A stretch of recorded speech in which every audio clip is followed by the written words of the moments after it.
Hi friends, हमारा नाम अमन मणि त्रिपाठी है। आज हम आपको बताएंगे कक्षा 10 में बार बार पूछे जाने वाला हास रस अथवा करुण रस का परिभाषा उदाहरण सहित लिखें। उसके पहले मैं आपको रस का परिभाषा देते हुए 9 रस का स्थायी भाव और रस के बारे में भी मैं जिक्र करने वाला हूँ। चलिए लेट ना करते हुए मैं आपको बताता हूँ कि रस को इंग्लिश में सेंटीमेंट्स कहते हैं। क्या कहते हैं? सेंटीमेंट्स। रस को इंग्लिश में सेंटीमेंट्स कहते हैं। रस का आप परिभाषा देखिए, किसी काव्य को सुनकर या पढ़कर या किसी दृश्य को देखकर जो अनुभूति होती है उसे रस कहते हैं। तो मैंने आपसे क्या बताया फ्रेंड्स कि किसी काव्य को सुनकर पढ़कर या किसी दृश्य को देखकर जो अनुभूति होती है उसे रस कहते हैं। ठीक है, अब आगे देखिए रस के प्रकार। मुख्यतः रस 9 प्रकार के होते हैं। ठीक है, मुख्यतः रस कितने प्रकार के होते हैं? मुख्यतः रस 9 प्रकार के होते हैं। 9वां रस शांत रस है।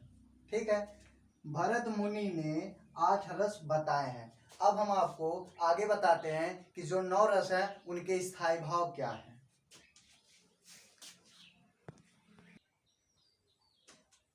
अब आप देखिए कि जो 9 रस हैं उनके नाम क्या है, उनके स्थायी भाव क्या है। तो देखिए, श्रृंगार रस का स्थायी भाव रति होता है।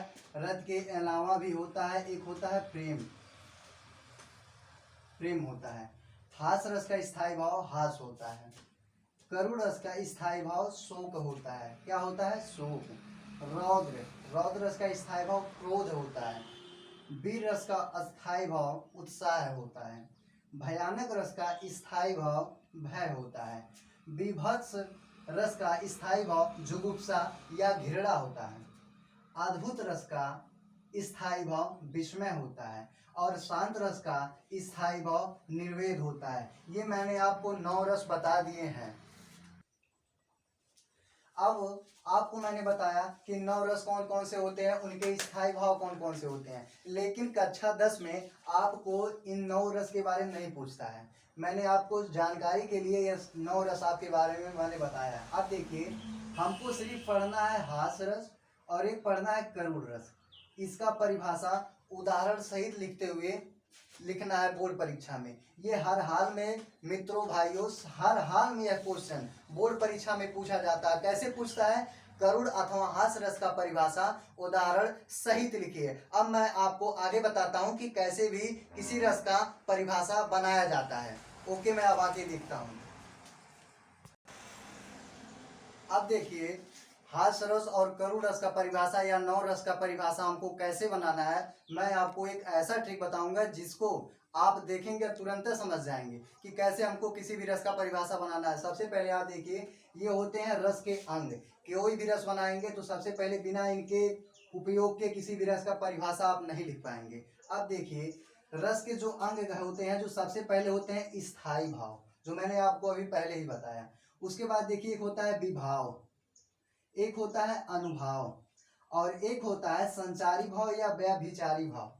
अब हम आपको बताते हैं इसी के अनुसार कि हास रस अथवा करुण रस का परिभाषा कैसे इसके द्वारा बनाएं। तो अब आप देखिए, हास्य रस का स्थायी भाव हास है। यही हास नामक स्थायी भाव विभाव, अनुभाव व संचारी भाव से संयोग करता है, तब वहाँ हास्य रस की निष्पत्ति होती है। तो मैंने क्या कहा कि हास्य रस का स्थायी भाव हास्य है। ठीक, यही हास नामक स्थायी भाव विभाव, अनुभाव व संचारी भाव से संयोग करता है, तब हास रस की निष्पत्ति होती है। उदाहरण के तौर पे आप देखिए, हाथी जैसी देह, गैंडे जैसी खाल, तरबूजे सी खोपड़ी, खरबूजे से गाल। यहाँ आप देखिए हास रस की उत्पत्ति हो रही है। अब आप देखिए कैसे कर रहे हैं। हाथी जैसी देह, ठीक है, गैंडे जैसी खाल, तरबूजे सी खोपड़ी, खरबूजे से गाल।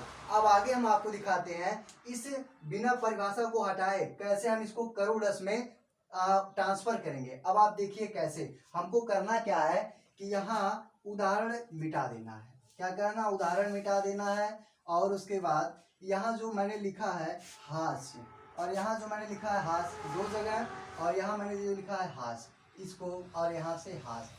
अब हमको करना क्या है, यहाँ लिखना है करुण रस। क्या लिखना है, करुण रस। तो करुण रस का स्थायी भाव शोक है। क्या है, शोक, शोक। यही शोक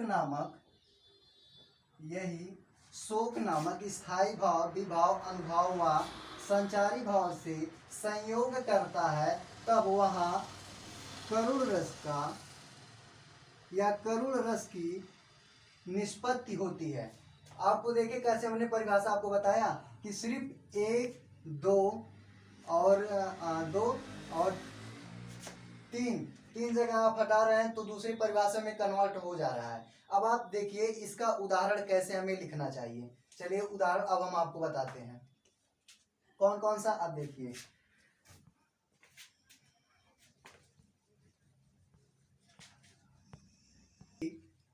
परिभाषा मैंने करुण रस का पहले आपको बता दिया।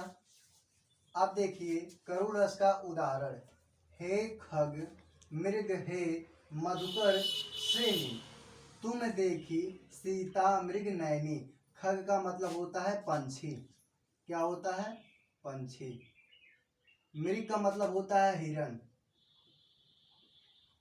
और मधुकर का मतलब होता है भौरे।